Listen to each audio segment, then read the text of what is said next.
नमस्कार दोस्तों, आप देख रहे हैं एमबीटी न्यूज से।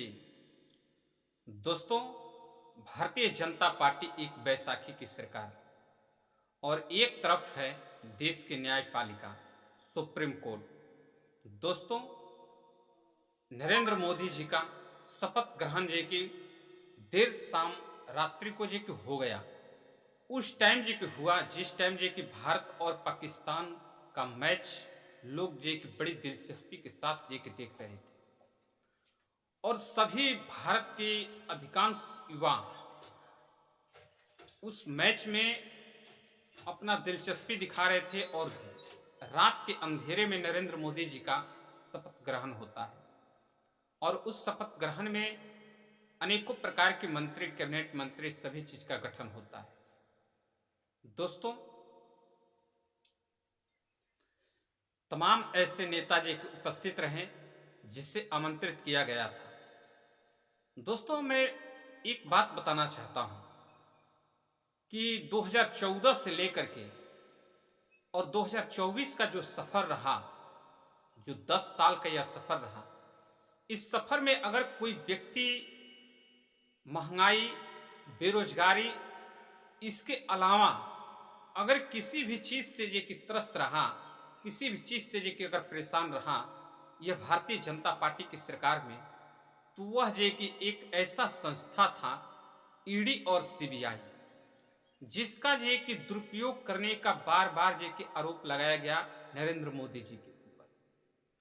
लेकिन अभी खेल जे कि कुछ अलग हुआ और उल्टा हो रहा है। इस बार की बैसाखी की जो सरकार है, इस सरकार में नरेंद्र मोदी जी के सहयोगी चंद्रबाबू नायडू और बिहार के मुख्यमंत्री नीतीश कुमार जी हैं। दोस्तों, मैं बता देना चाहता हूं, मुझे एक बात याद आया। आप लोगों से रिक्वेस्ट है कि आप हमारी बात समझ में आ रही है तो आप हमारे चैनल को सब्सक्राइब जरूर कीजिएगा। एक बात मुझे याद आया कि एक बार एक व्यक्ति एक मुर्गा खरीद के लाया और उससे बोल दिया कि आपको बांक नहीं देना है, अगर आप आवाज देंगे सुबह तो आपको मार के खा जाएंगे। मुर्गा अगले दिन आवाज नहीं दिया, लेकिन अपना पंख फड़फड़ा दिया। पंख फड़फड़ाया, नेक्स्ट ये कि जब व्यक्ति वह जगह देखा कि पंख फड़फड़ाया है मुर्गा, मुर्गा को सचेत किया, बोला कि आप जी की पंख फड़फड़ाए हो, अगर अगले दिन जो है कि आपने पंख फड़फड़ाया तो मैं आपको मार के खा जाऊं। दोस्तों, अगले दिन मुर्गा ने पंख भी नहीं फड़फड़ाया, न ही बांक दिया, लेकिन अपनी गर्दन को लंबी कर दिया। अगले दिन जब वो व्यक्ति जगा मालिक, तो बोला कि आपने गर्दन लंबी किया है, अगर आज के बाद गर्दन लंबी किया तो आपको मार के खा जाऊं। दोस्तों, अगले दिन मुर्गा ने ना बांक दिया, ना जे कि पंख फड़फड़ाया, ना ही गर्दन लंबी की।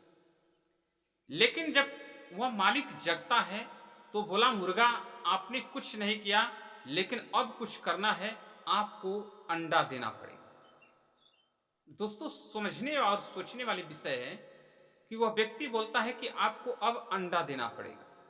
मुर्गा रोने लगा और रोने के साथ साथ ये कि जब वो अपनी बात रखने लगा, किसान जब पूछा कि क्यों रो रहे हो, तो बोला कि मैं अंडा दे दूंगा या नहीं दूंगा इस बात से नहीं रो रहा हूं, मैं मुर्गा हूं, मैं नहीं दे सकता हूं, इस बात से नहीं रो रहा हूं, लेकिन मैं रो इस बात से रहा हूं कि अगर मैंने पहले दिन अपनी आवाज देने पर, बांक देने पर समझौता नहीं किया होता तो शायद मेरी आवाज को सुन करके बहुत से लोग जग गए होते और फिर मैं मर जाता, तो इस बात का एहसास मुझे नहीं रहता। मैं मारा अब भी जा रहा हूं, बोला तो और नहीं बोला तो फिर मुझे शुरू में ही बोल देना चाहिए। दोस्तों, मैं यह बात क्यों बता रहा हूं कि चंद्रबाबू नायडू अभी शुरुआती दौर है, भारतीय जनता पार्टी के साथ सरकार बनाए हैं, वह पहले ही इस सभी चीजों को भाप गए हैं और वह जो कि चाह रहे हैं कि मैं वही चीज को कंट्रोल करूं जो नरेंद्र मोदी जी का सबसे बड़ी कमजोरी है। दोस्तों, नरेंद्र मोदी जी सबसे अहम चीज को अपने कंट्रोल में रखें, यहां तक कि सुप्रीम कोर्ट में जो कोलेजियम सिस्टम है उसको भी समाप्त करने का पुरजोर जो कि प्रयास जारी था। अब की बार जो कि बहुमत की सरकार आई होती तो दोस्तों 400 पार की अलग विषय है, एक बहुमत की सरकार आ गई होती तो कॉलेजियम सिस्टम को समाप्त करने का पूरी जो कि पुरजोर पहल कर लिया गया होता अभी तक, और काम भी शुरू हो गया होता। लेकिन इस बार ये कि नहीं हुआ, क्योंकि बैसाखी की सरकार है और ये कि वही चंद्रबाबू नायडू इस बात को भाप गए और ये कि जो ईडी और सीबीआई है, जो ईडी और सीबीआई की जो मिनिस्ट्री है उसको अपने कंट्रोल में रखना चाहते हैं चंद्रबाबू नायडू, क्योंकि ईडी और सीबीआई का बार बार नरेंद्र मोदी जी के ऊपर दुरुपयोग करने का आरोप लगा। अब वह चाहते हैं कि ऐसा ये कि न हो, कोई नेता जेल में ना जाए और इस एजेंसी को दुरुपयोग न किया जाए, इसलिए चंद्रबाबू नायडू अपने कंट्रोल में लेना चाहते हैं और इसी बात को लेकर के नरेंद्र मोदी जी की पसीने पर पसीने छूट रहे हैं। दोस्तों यह बात जो कि बहुत बखूबी समझने वाली विषय है। और एक और ये की विषय कि कॉलेजियम सिस्टम को समाप्त नहीं किया जाएगा, क्योंकि बहुमत की सरकार होती तो उसमें ये कि तब्दील किया जा सकता है। किरण रिजिजू ने इस बात को ये स्पष्ट किया था कि यह कॉलेजियम सिस्टम सभी के लिए उचित नहीं है, लेकिन अब ये कि उचित लगने लगा है, क्योंकि अब बहुमत की सरकार नहीं। और दूसरी बात कि जो स्पीकर का पद जे की मांग रहे थे वह और मिनिस्ट्री, यही दोनों चीज जे की सबसे बड़ी जे की अहम राजनीतिक में होता है। अगर किसी पार्टी को तोड़ा जाए तो किसके पास वो पार्टी वाला अपना जे की आरोप रखेगा, अपना बात रखेगा? वह रखेगा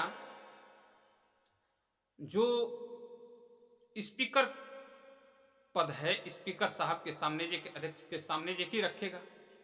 और वही पद जे कि चंद्रबाबू नायडू मांग रहे हैं। जानते हैं कि भारतीय जनता पार्टी में जो पार्टी अपना जे कि समर्थन दिया, जो उनके साथ खड़ा रहा, वह पार्टी आज नहीं तो कल टूट गई। तो दोस्तों ये कि चंद्रबाबू नायडू यह पद गंवाना नहीं चाहते।